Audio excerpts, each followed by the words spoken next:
ഇനി parallel connection നോക്കാം. നമ്മൾ നേരത്തെ എടുത്ത അതേ 3 റെസിസ്റ്ററുകളെ തന്നെയാണ് എടുക്കുന്നത്. ആ റെസിസ്റ്ററുകളെ നമ്മൾ പാരലൽ ആയി കണക്ട് ചെയ്തിരിക്കുന്നു. അതായത് R1, R2, R3 എന്നിങ്ങനെയുള്ള 3 റെസിസ്റ്ററുകളെ പാരലൽ ആയിട്ടാണ് കണക്ട് ചെയ്തിരിക്കുന്നത്. അതിൻ്റെ അർത്ഥം 3 റെസിസ്റ്ററുകളുടെയും ഓരോ എൻഡുകൾ ഒരു കോമൺ പോയിന്റിലേക്ക് കൊടുത്തിരിക്കുന്നു. ഇതാണ് നമ്മുടെ കോമൺ പോയിന്റ്. നമുക്ക് ആ പോയിന്റിനെ എ എന്ന് വിളിക്കാം. ഇനി മറ്റുള്ള എൻഡുകൾ R1, R2, R3 എന്നിങ്ങനെയുള്ള 3 റെസിസ്റ്ററുകളുടെ രണ്ടാമത്തെ എൻഡ് വേറൊരു കോമൺ പോയിന്റിലേക്ക് കൊടുത്തിരിക്കുന്നു. അതാണ് ബി. എല്ലാ റെസിസ്റ്ററുകളും ഓരോ കോമൺ പോയിന്റിലേക്കാണ് കണക്ട് ചെയ്തിരിക്കുന്നത്. അങ്ങനെയെങ്കിൽ ഓരോ റെസിസ്റ്ററിനും അക്രോസുള്ള പൊട്ടൻഷ്യൽ ഡിഫറൻസ് സെയിം ആയിരിക്കും. R1, R2, R3 3 റെസിസ്റ്റൻസുകൾ. പക്ഷേ ഇവിടെ നമ്മൾ V1, V2, V3 എന്നിങ്ങനെ എഴുതേണ്ട ആവശ്യമില്ല. കാരണം 3 റെസിസ്റ്ററുകളും ഓരോ കോമൺ പോയിന്റിലേക്കാണ് കണക്ട് ചെയ്തിരിക്കുന്നത്. അങ്ങനെയെങ്കിൽ R1നും R2നും R3ക്കും അക്രോസുള്ള പൊട്ടൻഷ്യൽ ഡിഫറൻസ് സെയിം ആയിരിക്കും. V ഇവിടെയും V ആണ്, രണ്ടാമത്തേതും V ആണ്. ഇനി ഇത് ഒരു പൊട്ടൻഷ്യൽ സോഴ്സ് ഓഫ് പൊട്ടൻഷ്യൽ അല്ലെങ്കിൽ സോഴ്സ് ഓഫ് EMF ആണ്. അതിൻ്റെ അപ്ലൈ ചെയ്യുന്ന ആ ഒരു സോഴ്സ് ഓഫ് പൊട്ടൻഷ്യൽ അല്ലെങ്കിൽ സോഴ്സ് ഓഫ് EMF അപ്ലൈ ചെയ്യുന്ന പൊട്ടൻഷ്യൽ ഡിഫറൻസ് ആണ് V എന്ന് വിചാരിക്കുക. അതേ പൊട്ടൻഷ്യൽ ഡിഫറൻസ് തന്നെയാണ് ഓരോ റെസിസ്റ്ററിനും അക്രോസും ആക്ട് ചെയ്യുക. I എന്ന് പറയുന്ന ഒരു കറണ്ട് ഈ ഒരു സോഴ്സ് ഓഫ് EMF സെൻഡ് ചെയ്യുന്നുണ്ട്.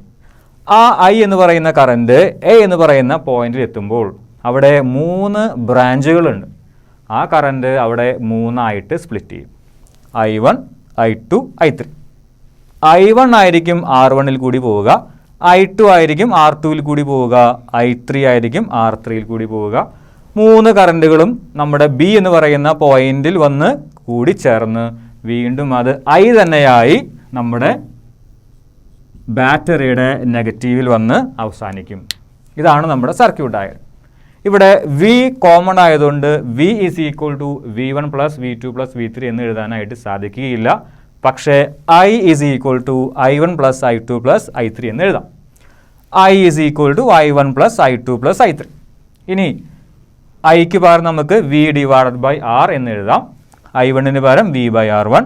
ഇവിടെ V1 ബൈ R1 എന്ന് എഴുതേണ്ട ആവശ്യമില്ല. എല്ലാ റെസിസ്റ്ററുകൾക്കും അക്രോസുള്ള പൊട്ടൻഷ്യൽ ഡിഫറൻസ് സെയിം ആണ്. V ബൈ R1 പ്ലസ് I2ന് പകരം V ബൈ R2 പ്ലസ് I3ക്ക് പകരം V divide by R3. Left സൈഡിലും റൈറ്റ് സൈഡിലും ആ ഒരു പൊട്ടൻഷ്യൽ കോമൺ ആയതുകൊണ്ട് ആ പൊട്ടൻഷ്യൽ ഡിഫറൻസ് കോമൺ ആയതുകൊണ്ട് പുറത്തേക്ക് എടുക്കാം, ക്യാൻസൽ ചെയ്ത് കളയാം. ബാക്കി നമുക്ക് ലഭിക്കുക 1 by R is equal to 1 by R1 plus 1 by R2 plus 1 by R3 ആണ്. ഇതാണ് 3 റെസിസ്റ്ററുകൾ പാരലലായി കണക്ട് ചെയ്ത് കഴിഞ്ഞാൽ ആ 3 റെസിസ്റ്ററുകളുടെയും എഫക്റ്റീവ് റെസിസ്റ്റൻസ് 1 ബൈ R. ഇതിൽ R ആണ് effective resistance, equal to 1 by R1 plus 1 by R2 plus 1 by R3. ഇനി നമ്മുടെ കയ്യിൽ N റെസിസ്റ്ററുകൾ ഉണ്ടെങ്കിലോ ടോട്ടൽ റെസിസ്റ്റൻസ് എത്രയായിരിക്കും? അവരെല്ലാവരെയും പാരലലായിട്ടാണ് കണക്ട് ചെയ്തിരിക്കുന്നത്. അങ്ങനെയെങ്കിൽ ടോട്ടൽ റെസിസ്റ്റൻസ് കണ്ടുപിടിക്കണമെങ്കിൽ 1 by RP, P for parallel, 1 by RP is equal to 1 by R1 plus 1 by R2 plus 1 by R3 up to 1 divided by R. അങ്ങനെയെങ്കിൽ എഫക്റ്റീവ് റെസിസ്റ്റൻസ് എന്ത് ചെയ്യും? Decrease ചെയ്യും. റെസിസ്റ്ററുകളെ series ആയിട്ടാണ് connect ചെയ്തിരിക്കുന്നതെങ്കിൽ effective resistance increase ചെയ്യും. ഇനി ആ റെസിസ്റ്ററുകളെ നമ്മൾ parallel ആയിട്ടാണ് കണക്ട് ചെയ്തിരിക്കുന്നതെങ്കിൽ എഫക്റ്റീവ് റെസിസ്റ്റൻസ് ഡിക്രീസ് ചെയ്യും. ചെറിയൊരു എക്സാമ്പിൾ പറയാം. 1 ohm, 2 ohm, 3 ohm ആണ് നമ്മുടെ കയ്യിലുള്ള റെസിസ്റ്റൻസ് എങ്കിൽ എല്ലാ റെസിസ്റ്ററുകളെയും നമ്മൾ സീരീസ് ആയിട്ട് കണക്ട് ചെയ്ത് കഴിഞ്ഞാൽ കിട്ടുന്ന റെസിസ്റ്റൻസ് ആ ഗ്രൂപ്പിലെ ഏറ്റവും വലിയ റെസിസ്റ്ററിനേക്കാളും വലുതായിരിക്കും.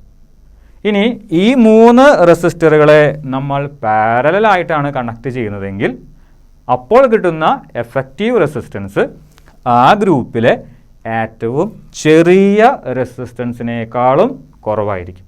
അതായത് സീരീസ് ആയിട്ട് കണക്ട് ചെയ്ത് കഴിഞ്ഞാൽ റെസിസ്റ്റൻസ് കൂടുകയും പാരലൽ ആയിട്ടാണ് നമ്മൾ റെസിസ്റ്ററുകളെ കണക്ട് ചെയ്യുന്നതെങ്കിൽ എഫക്റ്റീവ് റെസിസ്റ്റൻസ് കുറയുകയും ചെയ്യും.